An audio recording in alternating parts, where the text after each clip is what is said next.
So before we continue with our message, let's all bow our heads and let us pray. Tayo po yung manalangin. Holy Spirit, we need you. You are our senior partner. And we just ask, Lord, of your mighty presence. Ang inyo pong pagsama, Panginoon, sa umaga na ito, yun po ang nais namin. Lord, katagpuin niyo po kami sa pamamagitan ng iyong salita. Huwag niyo po hayaan, Lord God, na uuwi kami na walang daladalang revelation. Lord, desire po ng puso namin ngayon ang marinig ang tinig mo. Buksan mo ang aming puso at isipan, basagin mo ang pride, alisin mo, Panginoon, ang unteachable spirit. Lord, give us a heart that is humble, a heart that is willing to learn, to listen, and to receive your mighty word. Lord, i-feed niyo po ang aming mga kaluluwa. Ang mga nangihina, Panginoon, palakasin niyo. Ang mga nadi-discourage, Lord God, at nawawala ng pag-asa, bigyan mo sila, Panginoon, ng panibagong kalakasan. Renew our strength this morning. And we expect greater things to happen today. Dahil alam namin ikaw ay Diyos na makapangyarihan. At ikaw ang Diyos na magpapalakas sa mga pinanghihinaan. Lord, we claim the strength. We claim the revelation. We claim that there's going to be a revival in our hearts today. Bless our church. And bless the word that we are going to study this morning. To you all the glory, honor, and praises. Anoint your servant. In Jesus' mighty name we pray. Amen and amen. Yung aking pong 2-year-old son, si Liam, ang kanya pong favorite hero ngayon ay si Spider-Man. Tawag niya si Spider-Man, Spider-Man. Walang S eh. No? At kapag makikita niyo siya minsan na pag sinabi mo, Spider-Man, Spider-Man, magtatumbling yan at gaganon siya. Kulang din niya pa kasi kaya to eh. Ganun lang ang kaya niya. So, check lang. Ako din po, naalala ko nung ako po'y bata pa, marami po akong kinahiligang mga superhero, mga tao na talagang hinahangaan ko, or mga characters, mga tao na mataas ang tingin. No, alam ko, marami sa atin, ganun din. Marami tayong mga nilulook up na mga tao. Can be someone in your life, in your family. It can be a superhero. Pwedeng yung superhero na nakakalipad, pinagtatanggol ng mga naaapi, no? Lumalaban sa mga krimen, nililigtas ang buong mundo. Pero habang tumatanda po tayo, habang lumalaki tayo, di ba nagbabago yung mga hero natin? No, nag-iiba, no? Yung mga taong hinahangaan natin at mga tinitingala natin. So, heroes in our lives change. Paiba-iba, no? Ako ngayon, noon, ang pinaka-paborito kong superhero ay si Batman. Pero wala na, nakalimutan ko na at iba-iba na. Ang dami ng mga nilulook up ko, naging tao na, naging teacher ko na, naging yung pastor na nagme-mentor sa akin. So, a lot of people that we look up to. Pero alam niyo po ba sa Bible, meron pong isang tao, nag-iisang, na talagang umangat sa lahat. Yun po ay si Moses.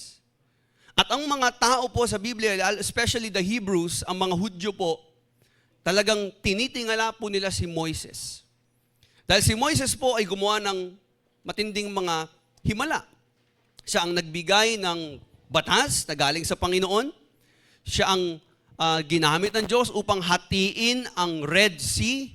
At talagang kapag nakikipag-usap siya sa Panginoon, he spoke to God face to face. So para sa mga Jewish people, mga taga-Israel, pag pumunta po kayo doon, wala silang ibang hero kundi si Moses. Okay? Si Moses po kasi ay hindi lang po isang leader, siya po ang simbolo ng obedience, ng faithfulness, at ng kapangyarihan ng Diyos. Kaya po, sa mga Jewish people, sa mga tao sa Israel, makikita nyo that they really look up to Moses. And up to this day, sasabihin nila sa iyo, we are a follower of Moses. Yan ang kanilang claim. Napakataas ng kanilang paggalang at pagtingin kay Moses. But then, pag magbabasa po tayo ng Bible at babasahin natin ang Book of Hebrews, specifically in chapter 3, makikita po natin na binasag ng author yung ganong klaseng pananaw. At sinabi ng author, Jesus is greater than Moses. Amen? Sabi nga po natin, Jesus is greater than Moses. Okay? So, teka muna, Pastor, ano yun, kinukumpara si Moses kay Jesus? Hindi na po yun isang comparison, pero yun din po ay isang panawagan sa lahat ng mga Kristiyano na maaari, hindi man si Moses, kagaya ng mga Hudyo, ang taong tinitingala natin, pero maaari na meron kang isang tao na hinahangaan. Pero hindi dapat yun mas higit pa kay Jesus. Wala na dapat pupwedeng pumantay kay Jesus sa buhay natin. Kaya po ngayong umaga na to, ang salita po ng Diyos ay iniimbitahan tayo na gawin po ang isang importanteng bagay sa buhay natin. We are to fix our eyes on Jesus. Consider Jesus. Huwag mo lang siyang hangaan, kaya huwag mo lang siyang paniwalaan, kundi talagang taasan mo ang pagtingin mo sa Kanya. Laliman mo at i-reflect mo, alalahanin mo kung sino siya at kung bakit mas karapat dapat siyang parangalan. Di ba kanina po inaawit natin, worthy is your name, Jesus. Kapag inaawit mo yan, talaga bang you mean it with all your heart? Na Lord, worthy is your name. Karapat dapat ka. You are worthy. You deserve the glory. You deserve the honor. So, Jesus is worth more glory than even the greatest of people in the Bible. Sa Biblia po, marami tayong mga makikitang mga kwento ng mga tao na talagang ginamit ng Diyos at matindi ang pagkilos ng Diyos sa kanilang buhay, pero hindi po dapat maisantabi ang Panginoong Hesus. Ngayon po ay nagbabalik po tayo sa ating series in studying the book of Hebrews. And our series, again, is entitled Anchored in Christ. Everybody say, Anchored in Christ. Yan. Sa pamalakas, sabihin natin, Anchored in Christ. Okay. Napakahalaga bilang mga Kristiyano that we as Christians are anchored in Christ. Ibig sabihin, kagaya ng isang barko, upang hindi ito tangayin ng mga alon, hindi ito tangayin kung saan-saan at mapalayo doon sa kanyang location, sa kanyang destination, ang ginagawa nila, nagbababa sila ng anchor. O kahit mga maliliit na bangka, o yung mga mangingisda, meron din silang anchor. No? Alam po yan ng mga, kung nagpunta na kayo, siguro nag-island hopping kayo, o meron ba dito si Tatay Joey, ito, sa Samar ba? Sa Samar? O, sila ay nag-harvest ng lobster. No? O, okay? Akala ko may sisigaw ng baka naman. Okay. Pero sila ay nag-harvest ng lobster. So, talagang yun ang kanilang kabuhayan. So, may anchor talaga ang mga bangka. Kasi lalo na kapag pumalaot ka, malalakas ang alon dyan. Alam niyo po, sa buhay Kristiyano, napakahalaga din na ang buhay po natin ay nakaangkla kay Kristo. Para hindi ka matangay basta-basta. Yung po ang tendency, dahil sa mundo po natin, maraming po pwede magtangay sa atin. And so, yan po ang series natin, Anchored in Christ. At yun po, ang pinapakita ng author ng Hebrews. Sinulat po ito ng author upang i-encourage po ang mga Kristiyano na natutokso na, nung panahon nila, natutokso na silang, naku, iwanan ko na kayang commitment ko sa Panginoon. Iwanan ko na kaya si Christ. Parang ayoko na ang Christianity. Babalik na lang ako sa dating kong religion. Babalik na ako sa dating kong buhay. Now, ito po, encouragement. That we are to be anchored in Christ. Okay? So, kagaya po ng nabanggit ko kanina, itong chapter na sa ating pong pagpapatuloy, we continue now in Hebrews chapter 3. Natapos po natin yung chapter 1. Chapter 2. Ngayon po ay magpapatuloy po tayo sa Hebrews chapter 3. So turn your Bibles with me to Hebrews chapter 3, beginning with verse 1 to 6. Yan. Hebrews 3, verse 1 to 6. Okay? Let's read our text. Okay. Sabi po ng verse 1. Basahin na natin ang verse 1. Ito lang yung pinaka-babasahin natin ngayon. But we're going to study verse 1 until 6.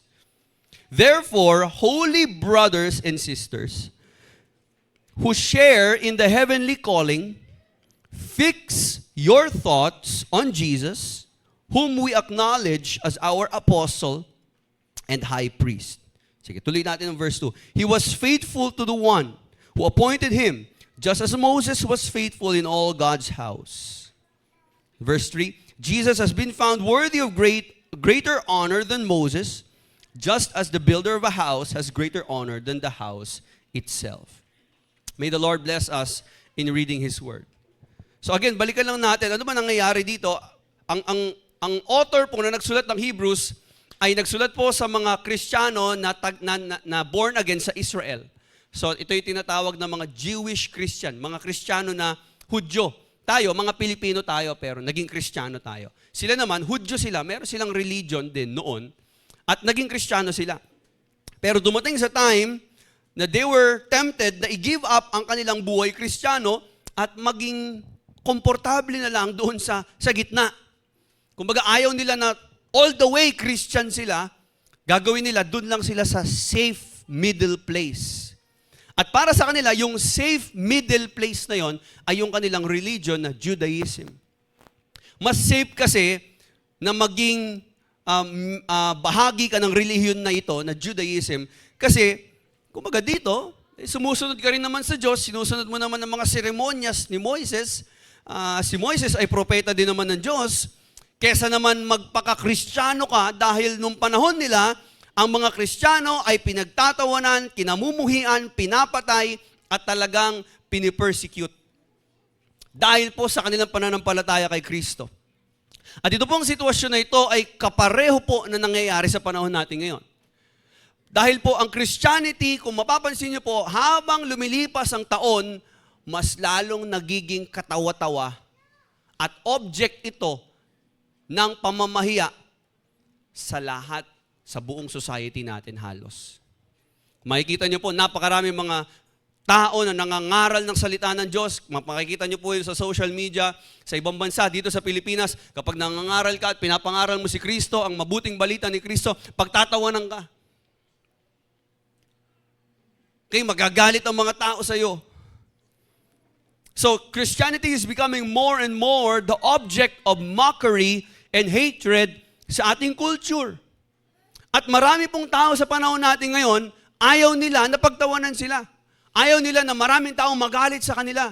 Ayaw nila na ipangalandakan ang pagiging Kristiyano nila. So kapag tinanong siya, ikaw ba, ano bang religion mo? Naniniwala ako sa Diyos. Di naman ako masyadong talagang Christian. Pero naniniwala ako sa Diyos. Ayaw nilang i-claim. Natatakot sila na baka pagtawanan sila, ipahiya sila. Kapag naging masyado silang vocal, masyado nilang ilantad ang pagiging Kristiyano nila. At dahil po sa tendency na ito, ang gagawin ng maraming tao ngayon sa panahon natin, sabihin nila, hindi na lang ako magiging vocal. Hindi ko na lang sasabihin na Christian ako o born again ako. Hindi ko sasabihin sa pamilya ko, sa mga kaibigan ko. Hindi ako masyadong totodo sa faith ko. Paminsan-minsan lang ako kasi mamaya i-persecute ako, pagtawanan ako. Yun po ang nangyayari. At ang sinasabi po ng Hebrews, hindi mo pwedeng gawin yun. Dahil yun ang isa sa pinakadelikadong kalagayan ng isang tao. Mamimili ka, either 100% itodo mo ang commitment mo kay Christ or wag na lang. Kasi walang gitna. Yun ang pinakadelikado. Akala ng mga tao, laylo lang muna ako. Ay, hindi ako masyadong totodo. Hindi masyado ako magpapakalalim kay Kristo. Hindi ako magtutuloy-tuloy. Dito lang ako, gitna lang ako. Wala pong gitna sa buhay Kristiyano. Either you are in Christ or you are out of the presence of our Savior. Amen? Kaya nga po, pag-aralan natin, yung sinasabi ng chapter 3, verse 1 to 6. At dito po pinapakita that Jesus is greater than Moses. Sabi nga po natin once again, Jesus is greater than Moses. Si Jesus po ay mas higit kaysa kay Moises. Naniniwala po ba tayo doon? Mas higit siya kay Moises. Bagaman si Moises ay napakalaking figure o kilalang kilala talaga sa Biblia at sa panahon natin ngayon. Pero, bakit nga ba mahalaga ito? Why does it matter that Jesus is greater than Moses? Yan po ang tema natin ngayon. Bakit mahalaga na isipin ko, ano ba tinuturo nito? Na si Jesus ay mas higit kay Moises.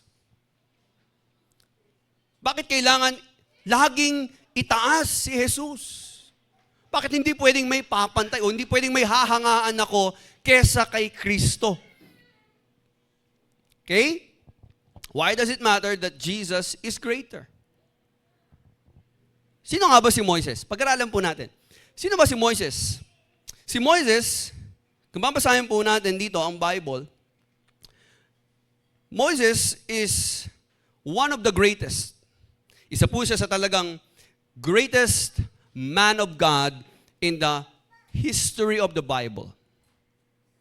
The greatest prophet. Okay? At talagang makikita natin, si Moses ay isang tao na talagang pinili ng Diyos para palayain ang bansang Israel sa pagkakaalipin nila. Kung naalala niyo po, ang Israel ay alipin po ng Egypt.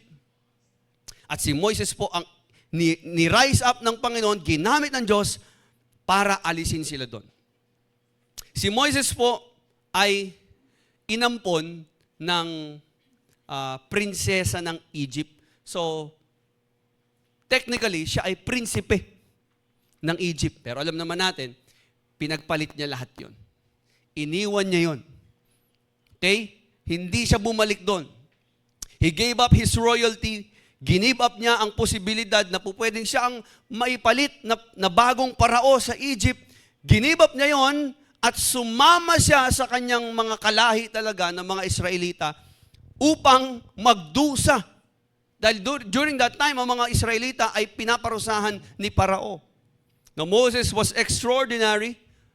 Na-encounter niya ang Panginoon sa burning bush at talagang hinarap niya si Pharaoh at talagang nakipagdigmaan siya kay Pharaoh. And during that time, si Pharaoh, ang hari ng Ehipto, ang pinakamakapangyarihang tao sa buong daigdig. Anong ginawa niya? He called down 10 plagues. Yung 10 salot, pinababa niya sa Egypt. At talagang nagkaroon ng digmaan magkalaban ang Diyos ni Moises at Diyos ng mga Ehipto. At pinalaya sila, pinaalis sila ni Pharaoh. Pero hinabol sila. At during that time, si Moises din ang ginamit ng Diyos upang hatiin ang Red Sea. At nilid ni Moises ang mga Israelites papunta sa Promised Land in the next 40 years. At siya ang umakyat sa Mount Sinai. At siya ang kumuha ng 10 Commandments. Bumaba siya doon at pagbaba niya po, nakita siya ng mga tao, nagliliwanag yung kanyang muka. Hindi na niya makita yung muka ni Moises sa sobrang liwanag ng glory ng Panginoon. Si Moises ang nagbigay ng instruction para buuin ang templo ng Diyos, ang tabernacle. Kasi doon mamamalagi ang presensya ng Diyos. Grabe, napaka-amazing ni Moses. Siya ang responsable sa pagsusulat ng first 5 books of the Bible. Ang Genesis, Exodus, Leviticus, Numbers, Deuteronomy. Si Moises po nagsulat niyan. At kung mapapansin niyo po sa Bible, Moses is complimented. Talagang ang dami pong mga parangal at mga magagandang bagay na sinasabi ng Biblia tungkol kay Moses. He talked to God face to face, harapan sila, mouth to mouth. Kapag nagsasalita si Moses, it's like God is speaking to you. Si Moses ay isang prophet. Kumbaga, pag narinig mo si Moses during that time, parang narinig mo na rin ang Diyos. Ganong kabigat yun.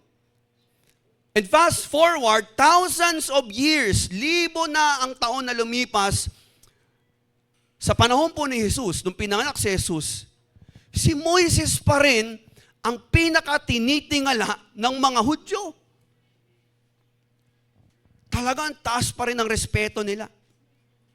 At makikita nila, makikita natin that si Jesus ay talagang sabi niya, no, ang Israel, ang kanilang pag-asa ay talagang nakalagak kay Moses. So, talaga ang taas ng kanilang pagtingin kay Moses. In John 9 verse 28, makikita mo, sabi ng mga Jews dito, we are disciples of Moses. Yun ang kanilang claim. Pero isipin nyo, no? 1,000 taon na ang lumipas. Pero si Moses pa rin, yung tinitingala ng mga Hudyo na ito. Pero ngayon, binabangga po ito ng Book of Hebrews. At pinapaliwanag niya na merong mas dapat parangalan kaysa kay Moises. At walang iba kundi ang Panginoong Jesus. Kaya pong ginawa niya, kinumpare niya po si Jesus. Kaya ang kanyang panawagan, doon sa text natin ngayon, consider Jesus, respect Jesus, value Jesus, pahalagaan mo siya higit sa kahit sino paman. Kasi kahit si Moses na pinakamataas at pinakakilala sa panahon nila, sabi niya, mas higit pa dyan si Kristo. Kaya bakit iiwanan nyo ang pagiging Kristiyano ninyo? Yung inyong sinasambang Diyos, yung inyong pinaglilingkuran ay pinakahigit sa lahat. Okay? Basahin natin ang verse 2. Sabi ng verse 2 sa ating text, He was faithful to the one who appointed him, just as Moses was faithful in all God's house. Sabi niya, pareho naman faithful. Si Moses ay naging faithful sa Diyos. Okay? Si Jesus ay naging faithful din sa Diyos. Pareho sila naging tapat. Pero sabi niya, verse 3, Jesus has been found worthy of greater honor than Moses. Mas dapat parangalan ang Panginoong Hesus kaysa kay Moses. Bakit? Halimbawa, kung sino po yung mga nakapagtrabaho na as construction, o ikaw ay si Tatay Renato, foreman ito. No? So, siya talaga ang nagli-lead sa mga construction worker. O kung halimbawa, ikaw ay engineer, okay, or architect. Sino ang mas, halimbawa, pag nakakita kayo ng bahay, di ba mas nakakabilib yung gumawa ng bahay kesa doon sa bahay? Di ba mas hinahangaan natin, galing naman ng gumawa niyan. Tama ba? Tama po ba? O nakakita kayo ng isang building, napakalaki, ang ganda ng design. Wow, ang galing ng engineer niya na. Ang ganda niya na. Galing nung nakaisip niyan. Tama ba? No? So kapag may gumawa ng bahay, ang mas kinikilala natin o ina-acknowledge natin at binibigyan natin ng papuri, yung gumawa. Tama ba? Amen po ba? Nakuha ba natin? Okay. Okay lang. Hindi ko alam, baka nabasa lang kayo ng ulan, pero naiintindihan ko kayo. Okay? So mas hanga tayo sa gumawa. Ngayon, yun din na sinasabi dito ng author ng Hebrews. Kasi nga sabi niya, yung gumawa ng tahanan o gumawa ng gusali, mas pinaparangalan siya kaysa doon sa gusali na kanyang ginawa. Kaysa doon sa kanyang building. Kumbaga yung builder ay mas greater sa building. Kaya pag nakakita kayo ng building na napakalaki at napakaganda, punta kayo na Makati, grabe, galing ng mga engineer noon.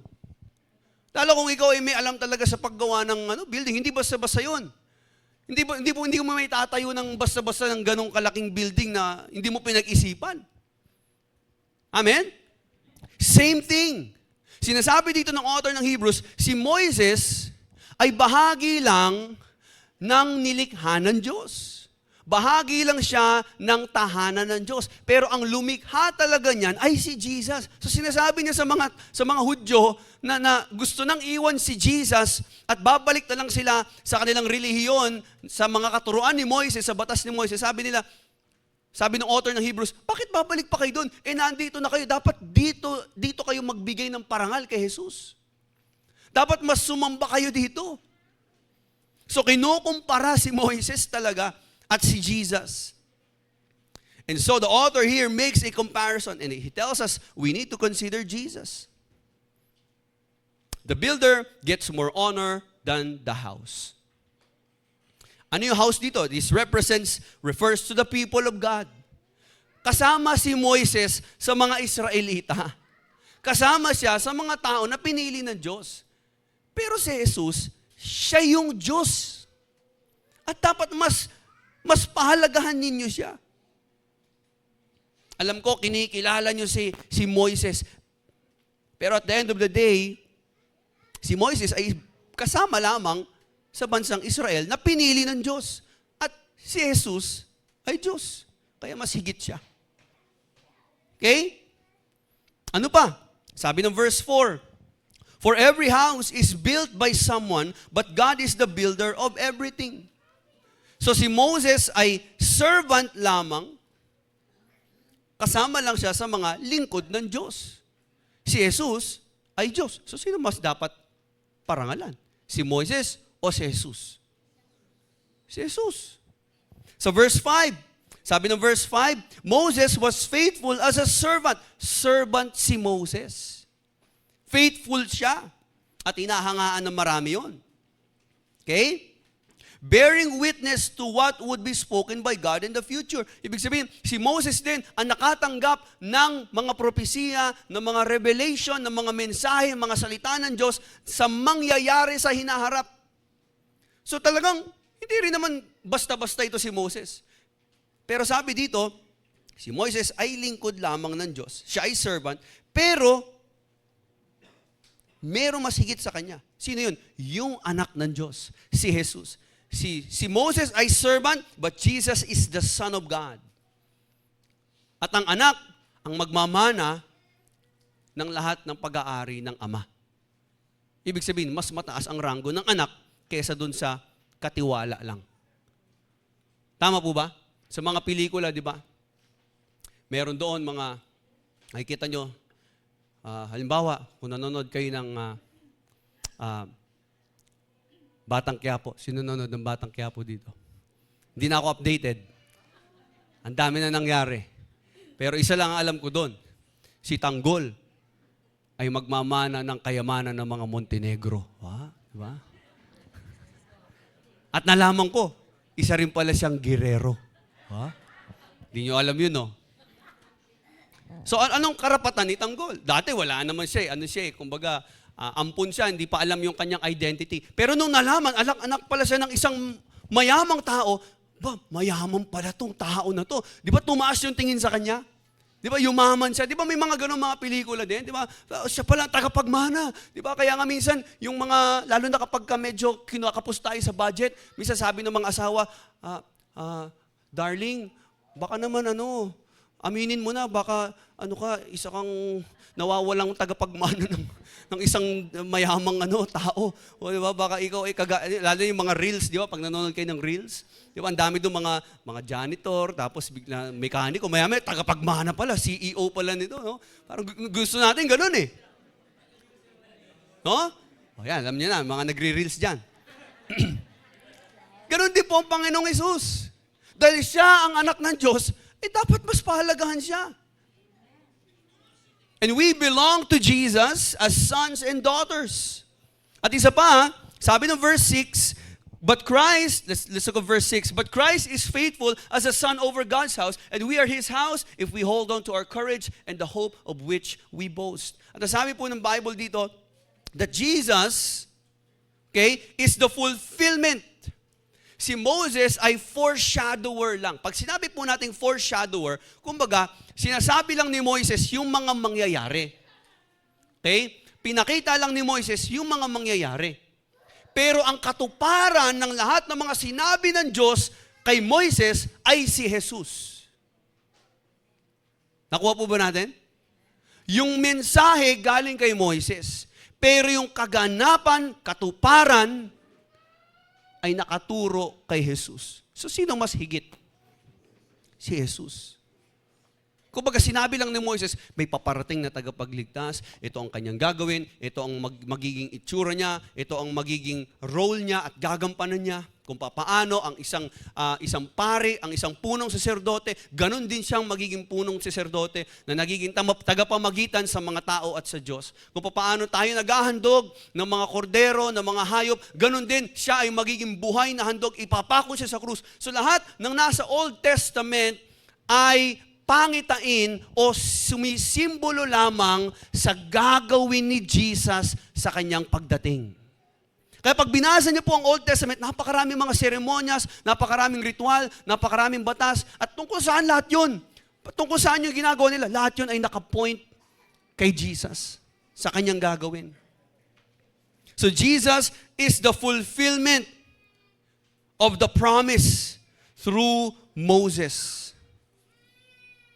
Si Moses ay nagbigay lamang ng kapahayagan sa mga bagay na mangyayari. At si Jesus po ang kaganapan ng mga sinabi ni Moises. Na para mas maging madali, bigay tayo ng konting comparison. Meron akong slide dyan.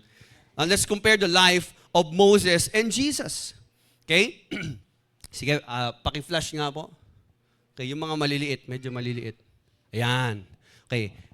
Pagpasensyaan nyo na po, paki-zoom na lang sa inyong mga picture. Hindi ko na napagkasya. So si Moises, siya po ay ginamit ng Diyos para palayain ang Israel sa Egypt.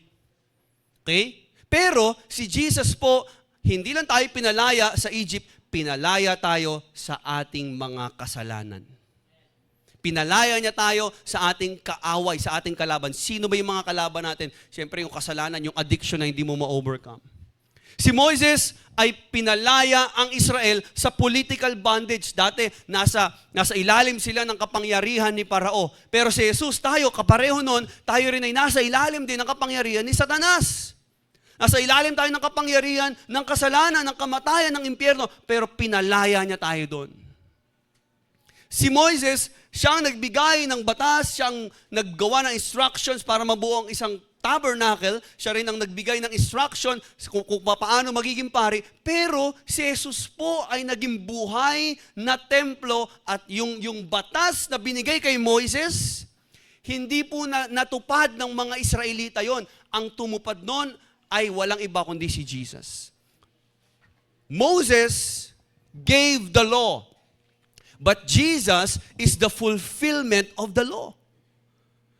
Kumbaga may mga batas na binigay kay Moises para sundin ng mga tao. Kasi kapag hindi sumunod ng mga tao, may impyerno sila. Ang problema, ang tao, hindi talaga kahit anong gawin ng tao, hindi nito kayang sumunod sa utos ng Diyos. Pero buti na lang, may Diyos na nagkatawang tao, na naging representative natin, na sinunod ang lahat ng utos ng Diyos Ama at lahat ng mga tao na sasampalataya sa Kanya ay makikredit din sa kanila kung ano yung righteousness at katuwiran at pagsunod at kabanalan na meron si Jesus. So hindi mo kaya talagang sumunod sa utos ng Diyos. Pero dahil may Jesus ka, kapag tinitingnan ka ng Diyos, ang nakikita niya, hindi yung kamalian mo, hindi yung baluktot na ugali mo, hindi yung mga kasalanan mo o yung mga kahihiyan mo noon. Dahil na kay Kristo ka na, ang nakikita ng Diyos sa buhay mo, si Kristo. Kaya tinatanggap ka niya, niyayakap ka niya. Amen? Yun po ang ibig sabihin kung bakit kailangan mas pahalagan si Jesus. Dahil siya ang tumupad ng mga bagay na hindi mo kayang tuparin. Hanggang ngayon, marami pa tayong mga struggles. Hanggang ngayon, nangihina ka. Pero buti na lang may Jesus ka. Kasi kung wala kang Jesus, malamang sinumpa ka na ng Diyos. Pero dahil may Jesus na namatay sa krus, na tumanggap ng galit, ng sumpa, sumalo lahat ng parusa para sa iyo, hindi ka na parurusahan ng Diyos. At binigyan ka pa niya ng buhay na walang hanggan. Si Moises, sinulat niya ang batas sa bato, stone tablets.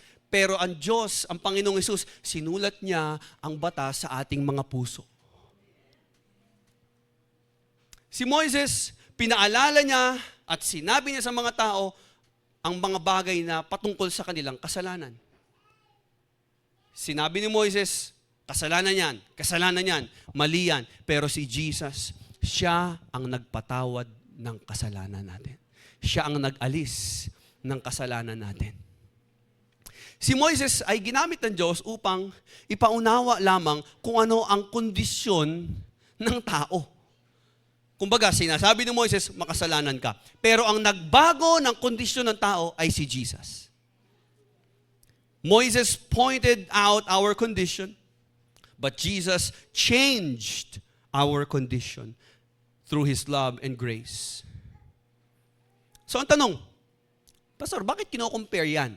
Bakit sinasabi mo sa amin yan? Obvious naman. Obvious naman dapat si Jesus. Kaya nga pangalan ng church natin, Pastor, Jesus our Master, di ba? Malamang mas higit si Jesus. Kasi kung si Moses yan, dapat Moses our Master ang ating pangalan ng church. So obvious naman siguro, Pastor. Pero bakit nga ba dapat alalahanin natin ito at malaman natin ito? Kasi sabi ko nga, di ba ang kalagayan ng mga Kristiyano noong panahon nila, gusto na nilang bumalik doon sa kanilang dating relihiyon. At ang isang malaking problema ng Judaism, ng dating relihiyon nila, ay tinatawag nating legalism. Sabi nga po natin, legalism. Pastor, ano yung ibig sabihin ng legalism? Ang ibig sabihin po ng legalism sa pinakasimpleng pagpapaliwanag, ito yung sumusunod ka sa Diyos para makamit mo yung kanyang pabor. Okay? Kumbaga, ang mindset mo, gagawa ko ng mabuti, susunod ako sa Diyos para mahalin niya ako. Magsisimba ako, maglilingkod ako, para makapasok ako sa langit. So, sa madaling salita, legalism is obeying the law to earn God's favor. Sinusunod mo ang salita ng Diyos para ikaw ay kalugdan ng Diyos, para tanggapin ka niya, para mahalin ka niya. Teka, Pastor, di ba tama naman yun? Actually, malaki pong problema yan. So kung ilalagay natin sa kalagayan ng mga Hudyo, susunod ako sa 10 Commandments para mabili ko ang pabor ng Diyos, para matuwa ang Diyos sa akin, para mahalin ako ng Diyos, para tanggapin niya ako at makapasok ako sa langit, para patawarin ako ng Diyos, kailangan gawin ko ito, susundin ko yan, para yakapin ako ng Diyos. Ang tawag po doon ay legalism. So bakit ka naghahandog sa Diyos? Bakit ka naglilingkod sa Panginoon? Para magustuhan niya ako. Para tanggapin niya ako. Ba't mo tinutulungan ng mga mahihirap? Para mahalin din ako ng Diyos. Legalism po ang tawag dyan. Pastor, malaking problema ba yung legalism? Yes! Dahil ang sabi po ng Bible, Galatians chapter 3, verse 10 to 11, basahin natin. Galatians 3, verse 10 to 11. Gusto ko may pakita to sa inyo. Sana meron dyan. Yan. All who rely on observing the law are under a curse. For it is written, cursed is everyone who does not continue to do everything written in the book of the law. Now this is the problem. Ang sabi ng Bible, kapag ang iyong pagtitiwala, kumbaga, nakadepende ka sa sarili mong gawa at hindi sa ginawa ni Kristo sa krus para maligtas ka. Kumbaga, iniisip mo, pag nagsimba ako, makakapasok ako ng langit. Pag nagbasa ako ng Bible, makakapasok ako ng langit. Pero pag hindi ako sumunod sa Diyos, hindi ako makakapasok sa langit. Alam niyo po ang delikado doon? Unang-una, ang sabi ng Bible, kapag nakadepende ka raw at umaasa ka sa sarili mong kakayanan para masunod ang kalooban ng Diyos, may sumpa ka. Alam niyo kung bakit? Dahil sabi po ng Bible, ito po ay nakasulat sa Old Testament, hindi ko na maiko-quote, pero sabi dito ng Galatians 3:10, na kinote ni Apostle Paul, sabi niya, sumpain ang mga tao na nagpapatuloy, sumpain ang mga tao na hindi nagpapatuloy sa paggawa ng lahat ng kautusan ni Moises. Sa madaling salita, kung susunod ka sa batas ni Moises, kailangan sundin mo lahat. Isa lang ang hindi mo masunod, may sumpa ka na. Ganong kabigat yun. Ganong kabigat yung requirement. Ang sinasabi ng Diyos, kung susundin mo, ilan ba ang batas? Hindi lang po 10 Commandments ang batas ng Bible. Ang Torah, ang batas ni Moises ay umaabot po sa 600 plus na batas. 600. At isa lang doon, ang hindi mo masunod, impyerno ka na. So sa madaling salita, kung susunod ka, kailangan perfect. 100%. So kung aasa ka sa sarili mong kakayanan para masunod ang batas ng Diyos, may sumpa ka na. Meron ba dito? Ni minsan? Ito na lang. Sabi ng Bible, you shall love your neighbor as yourself. Taas kamay ang lahat ng tao na minsan nang naggalit sa kanyang kapatid, sa kanyang kapwa. Taas kamay. Taas kamay. Yan. Okay. Taas kamay yung mga hindi nagalit kahit kailan. At hindi gumawa ng masama sa kapwa niya. Wala na. Bagsak na tayo lahat. Naintindihan niyo po ba? Kaya may sumpa. Kaya sabi dito, sabi, all who rely on observing the law are under a curse. So hindi mo kaya eh. Verse 11, basahin natin verse 11. Clearly, no one is justified. Walang napapawalang sala sa harap ng Diyos sa pamamagitan ng kautusan.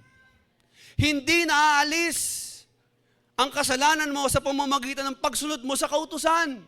Dahil, sabi dito, basahin natin malakas ha, the righteous will live by faith. Ibig sabihin, kung gusto mong maging matuwid sa harap ng Diyos, kailangan mabuhay ka sa pananampalataya mo kay Kristo, hindi sa kakayanan mo. Kung gusto mong maging maayos sa harap ng Diyos, kay Kristo ka lumapit, kay Kristo ka umasa, wag sa relihiyon, wag sa galing mo, wag sa kabanalan mo, wag sa sarili mong kagagawan. Dahil may tao na, may Diyos na nagkatawang tao na ginawa na lahat para sa'yo, mananampalataya ka na lang sa Kanya. Kaya sana mga kapatid, wag mong kalimutan yun. Wag mong baliwalain yun. Tinapos na ni Kristo lahat. Sa Kanya ka lumapit.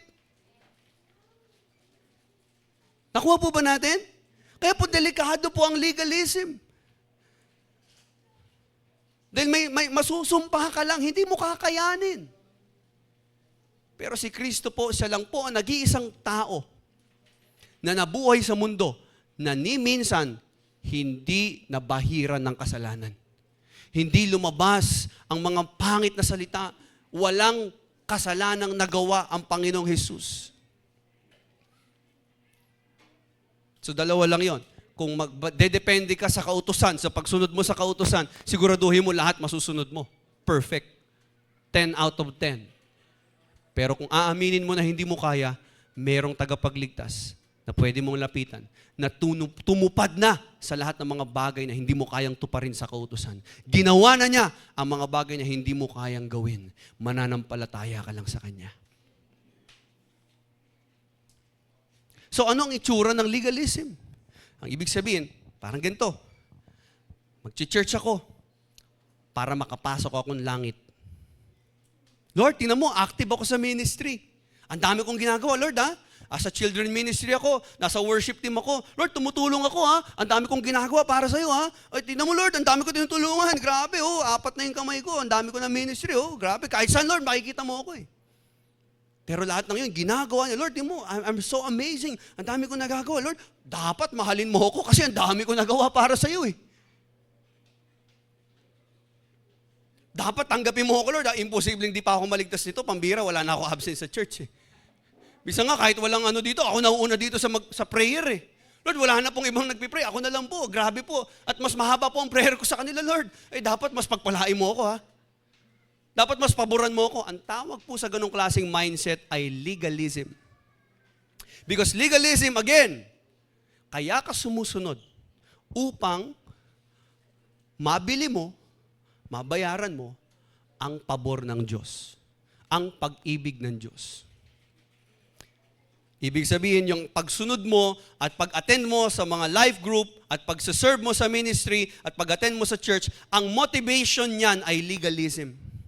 Ang desire mo ay bayaran o sabihin natin, ano matawag doon kapag bribe? Ano sa Tagalog yung bribe?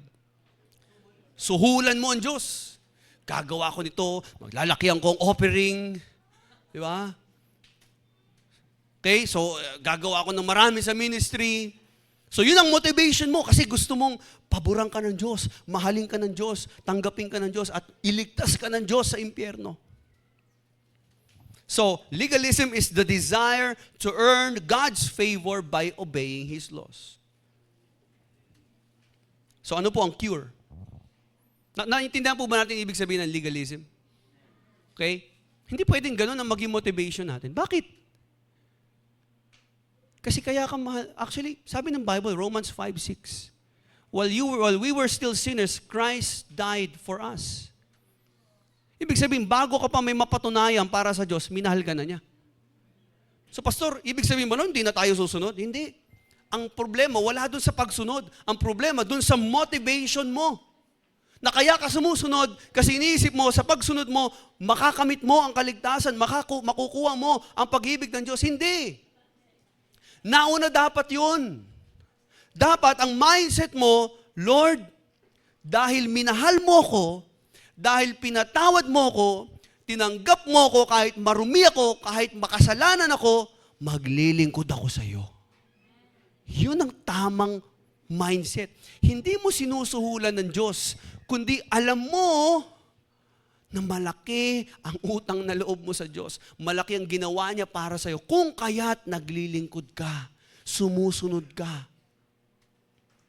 Hindi ka sumusunod para makuha mo yung kaligtasan.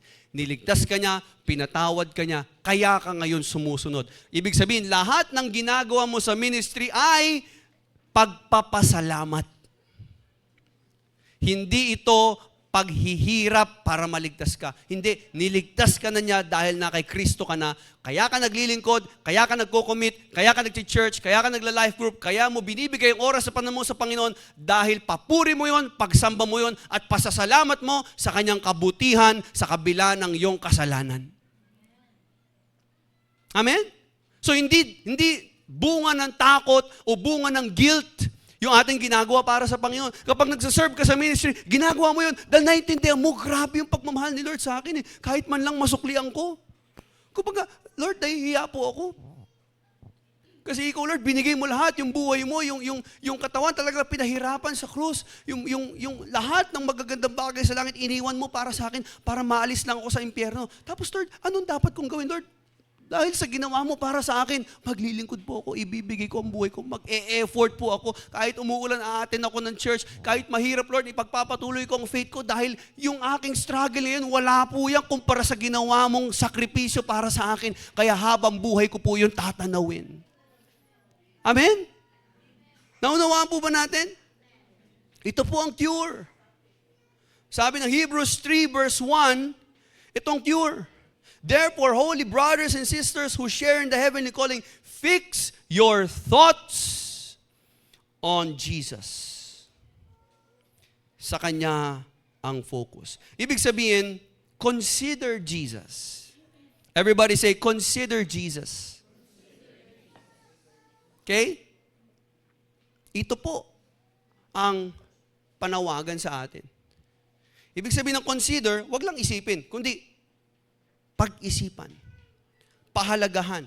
Huwag lang tingnan, kundi araw-araw, bigyan mo ng mataas na paggalang at kapitan mo, panghawakan mo ang pananampalataya mo kay Kristo. Pastor, tanong, masama po ba ang batas ni Moises? Kasi dapat kay Jesus tayo. So, masama po ba ang batas? Hindi po. Ang sabi ng Romans 7 verse 7, the law reveals our sin. The law reveals our sin.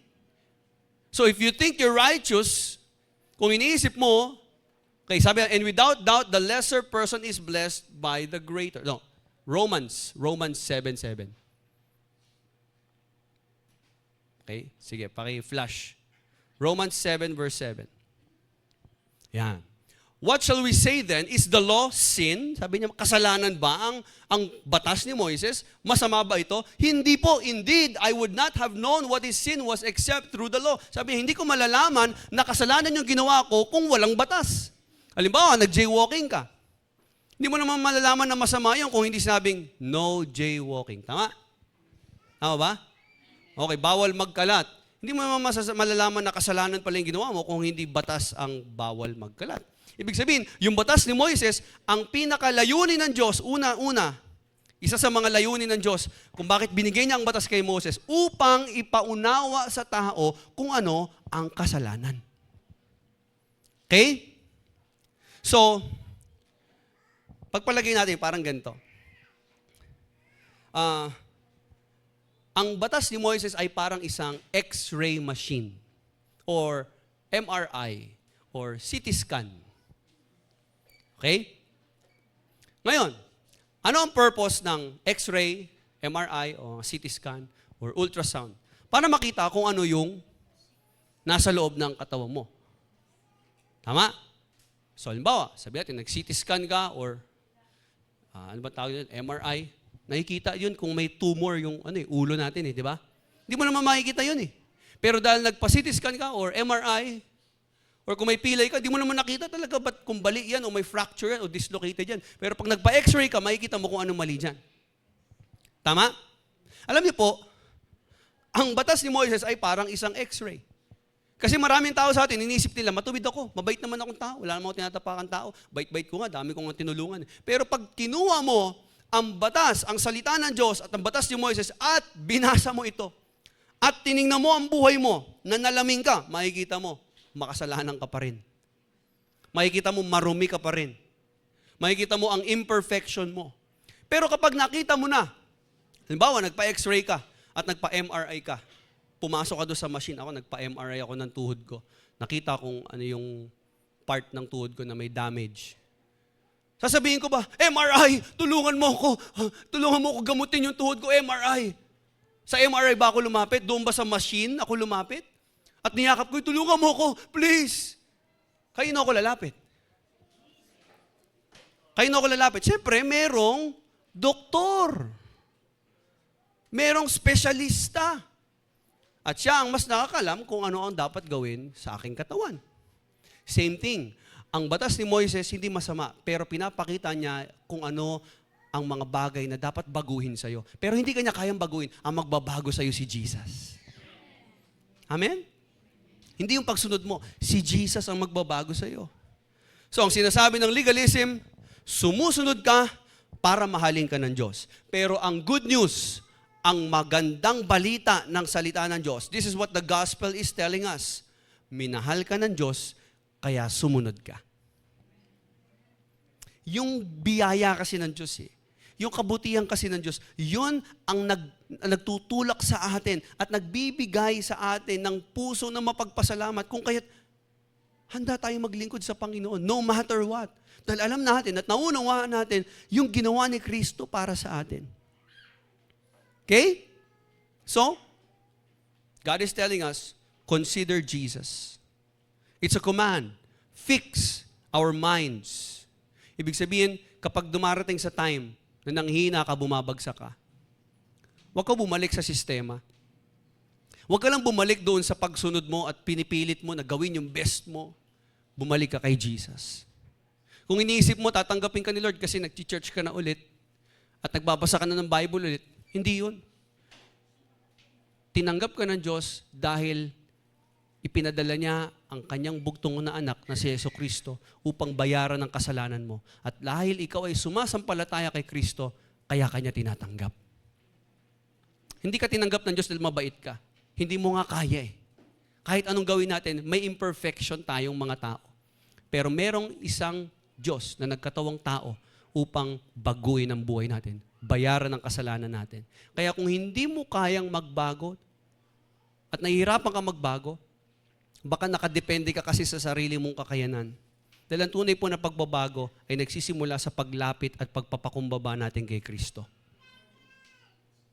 Ito po ay command para sa atin. Consider Jesus.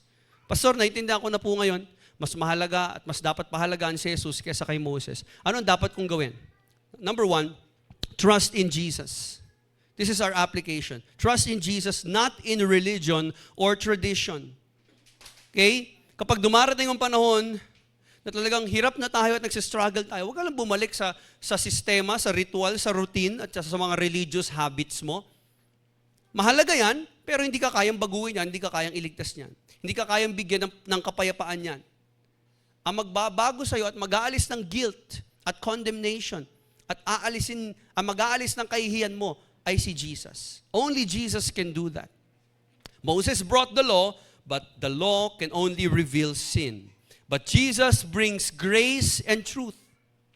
Ang dala niya po ay katotohanan, biyaya, At tanging ang Panginoong Hesus lang ang makapagre-rescue sa atin sa bigat ng guilt at takot sa kasalanan. Okay? So kapag di mo na alam ang gagawin, huwag ka lang tumakbo sa relihiyon. Huwag ka lang tumakbo sa church. Huwag ka lang bumalik sa mga religious activities. Bumalik ka kay Jesus. Amen? Number 2, stay anchored in grace, not performance. Ang ibig sabihin po niyan, umasa ka, dumepende ka sa biyaya at habag ng Diyos. Huwag sa iyong galing. Okay? So bakit nakakapagpatuloy ako? Hindi dahil magaling ka. Ba't nasa church pa rin ako? Grabe, pastor, kahit ang dami kong problema, nagpapatuloy ako eh. Dagdagan mo, dahil sa biyaya ng Diyos. Hindi performance, kundi yung biyaya ng Diyos. Yun na nagbibigay sa iyo ng lakas eh. Eh kung kakayanan mo lang, matagal ka na sumuko. Eh ba't nandito ka pa rin? Ba't nagpapatuloy ka pa rin? Di ba biyaya ng Diyos yan? Nawala ka na, ba't bumalik ka? Di ba biyaya ng Diyos yan? Gumulo na ulit buhay mo, pero inaayos ka pa rin ni Lord ngayon. Di ba biyaya ng Diyos yan? Di ba kabutihan ng Diyos yan? So, ang dapat na ating pinangahawakan ay yung biyaya, hindi yung galing. Yung grace, hindi yung performance mo. Ang dali kasing isipin, Lord, pagpapalain mo ako, alam ko kapag ginalingan ko. At mas mamahalin mo ako kapag mas madalas na ako magbasa ng Bible, at pag mas nagpipray na ako, at mas naglilingkod na ako sa iyo. Pero baliktad po kasi. Ang grace po baliktad. Hindi po tayo mas mamahalin ng Diyos kapag mas nagbasa ka ng Bible o mas nagpray ka o nag-church ka. Ang tinuturo po ng grace, hindi mo pinaghihirapan ang pag-ibig ng Diyos. Sumusunod ka sa Diyos, nananalangin ka, nagbabasa ka ng Bible kasi alam mo yung ginawa ni Kristo para sa'yo. Meron ka na nun. Ibig sabihin, kapag grace ang basihan mo ng paglilingkod, biyaya ng Diyos ang basihan mo ng paglilingkod, mas masaya ang buhay Kristiyano. Kasi walang guilt. Pansinin nyo, kapag nakadepende kayo sa performance, hindi sa grace, kapag sumablay ka, naku, hindi ako nakapag-quiet time, naku, baka hindi na ako mahal ng Diyos. Hala, hindi ako nakapag-attend ng church, naku, hindi na ako i-bless ni Lord. Hala, baka dahil hindi na ako nagbabasa ng Bible, hindi niya na ako mahal. Initsapwera na lang ako ng Diyos, hindi ako kagaya ng mga lagi nasa church, na mas mahal sila ng Diyos kesa sa akin. Ganun po ba ang Diyos? Kapatid, you're having a wrong view of our God. Our God loved us unconditionally. At hindi po yun nababawasan dahil hindi ka nakatupad. Alam mo ang ginagawa ng Diyos kapag sumasablay ka? Siya pa nga nagbabangon sa'yo dahil mahal ka niya eh. So kapag ang motivation ng ministry ay guilt, walang joy, nakakapagod. Pero pag ang motivation ng pinanggagalingan ng paglilingkod mo ay dahil sa biyaya ng Diyos, sa kabutihan ng Diyos sa buhay ko, mas masaya at tunay na nababago ang buhay natin. Romans 5:2 says, we have access by faith into this grace in which we stand. Nakakakuha tayo ng biyaya ng Diyos dahil sa pananampalataya natin kay Kristo. So kung napapagod ka na ngayon sa buhay Kristiyano mo, kung napapagod ka na sa pilit na pagsusumikap mo para mas maging better version ng sarili mo, rely on the grace of God. Hayaan mo kung anong ginawa ni Kristo sa krus, yun ang maging foundation at motivation ng iyong commitment sa Panginoon. Kaya ka mananatili dahil alam mo ang lawak ng pag-ibig at laki ng pagpapatawad at tindi ng sakripisyo na ginawa ni Kristo. At bilang pagpapasalamat, nandito ka at nagpapatuloy. Number 3, let Jesus satisfy your soul. Hayaan mo ang pagmulan ng joy sa puso mo ay si Jesus. Minsan tayo kasi hinahabol natin yung mga spiritual checklist. Hinahabol natin yung ministry success. Yung dami ng religious activity na nagagawa natin. O yung approval ng mga tao. Grabe active si sister active si brother. Wow, nasa worship team. Wow, nagpipreach na. Parang yun yung habol natin. Yun yung joy natin eh. Pero alam niyo po ba, wala na pong ibang mas magbibigay ng satisfaction sa atin kundi si Jesus. Hindi ang mga nagawa mo, ang mga achievement mo noon, o ang spiritual resume mo, O kahit pa ang pagkukumpara mo sa ibang tao, sila marami nagagawa, ako mas marami ako nagawa. Hindi yun na magbibigay sa iyo ng tunay na kagalakan. Ilagay mo ang confidence, ilagay mo at hanapin mo ang satisfaction mo kay Jesus. Hayaan mo ang iyong confidence, kaya ka nananatiling matatag dahil alam mong nakakapit ka kay Kristo. Hindi dahil maganda ang spiritual record mo, marami kang na-devotion, marami kang nabasa na Bible, at marami kang na-attend na gawain. Hindi ang performance mo.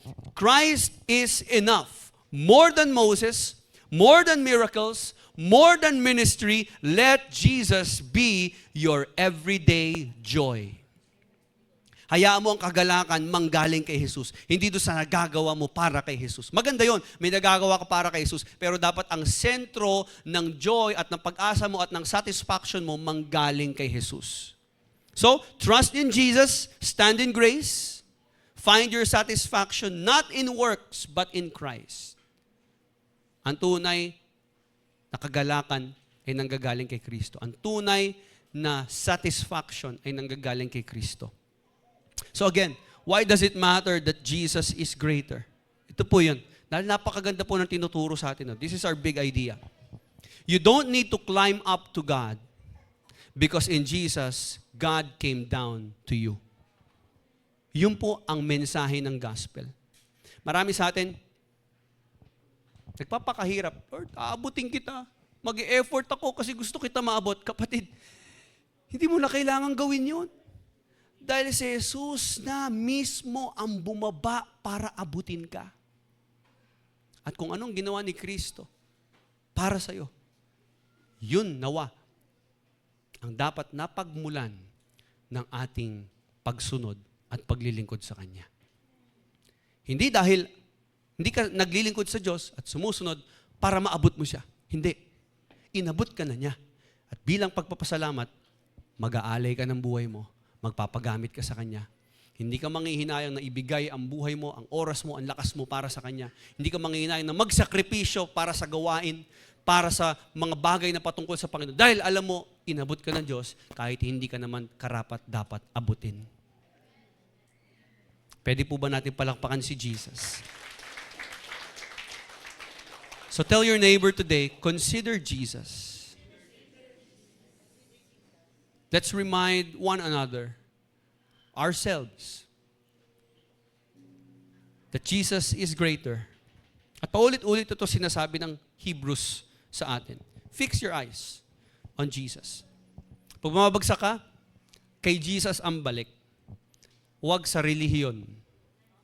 Huwag sa mga ginagawa mo lang. Maganda yun, pero kay Jesus ka bumalik. Maganda naman yun, nakabalik ka na eh. Maganda naman yun, nandito ka na eh. Maganda yun, naglilingkod ka sa Panginoon, hindi ka nawawala. Pero dapat si Jesus ang sentro ng lahat. So trust, live in grace, and remain anchored in Christ. Consider Jesus and rest in grace. Let's all bow our heads and let us pray. Lord, we thank you na kayo po ang umabot sa amin. We don't deserve all the good things na meron po kami ngayon. Even your love. We deserve punishment. Karapat dapat kami parusahan. Yun po ang deserve namin dahil hindi po kami perfecto. Maraming beses po na bumibitaw kami, kinakalimutan ka namin, sinasantabi ka namin. Pero Lord, salamat dahil ang habag mo sa amin, ang awa mo, Panginoon, ay patuloy namin nararanasan dahil ibinabalik mo pa rin kami. Lord, salamat sa ginawa ng iyong anak na si Jesucristo. Alam namin na siya ngayon ang nag-fulfill ng mga bagay na hindi namin kayang matupad. Siya ang tumupad nun para sa amin. Siya ang gumawa ng lahat ng mga bagay na hindi namin kaya. Alam namin, Lord God, na wala pong kapantay ang ginawa ng aming Panginoong Hesus na sakripisyo upang matubos lamang kami sa kasalanan. Kay Lord, hayaan mong maalala po namin ito araw-araw. Ipaalala sa amin ito ng iyong banal na Espiritu. Araw-araw. Maging sariwa po, Panginoon, ang ginawa ni Jesus na sakripisyo, na kamatayan, na hirap para sa amin. Upang kami, Lord God, ay makapagpatuloy. Maalala namin ito at bilang pagpapasalamat, papuri at pagsamba, iaalay din namin ang aming buhay. Magpapatuloy kami. Maglilingkod kami. Hindi kami manghihinayang sa lahat ng mga bagay na i-give up namin kay Jesus dahil alam namin si Jesus ay give up din ng lahat para sa amin. And so, Father, help us, Lord God, to consider Jesus and rest in His grace. Help us, Lord God, to overcome the concept or the mindset of a legalist Christian. Dahil ang totoong Christian ay nakadepende sa grace, hindi sa performance. Tulungan niyo kami, Panginoon, na mas lumalim pa sa aming pagkakaunawa kay Kristo. To you all the glory, honor, and praises. In Jesus' mighty name we pray. And all the children of God say, Amen and amen. God bless you.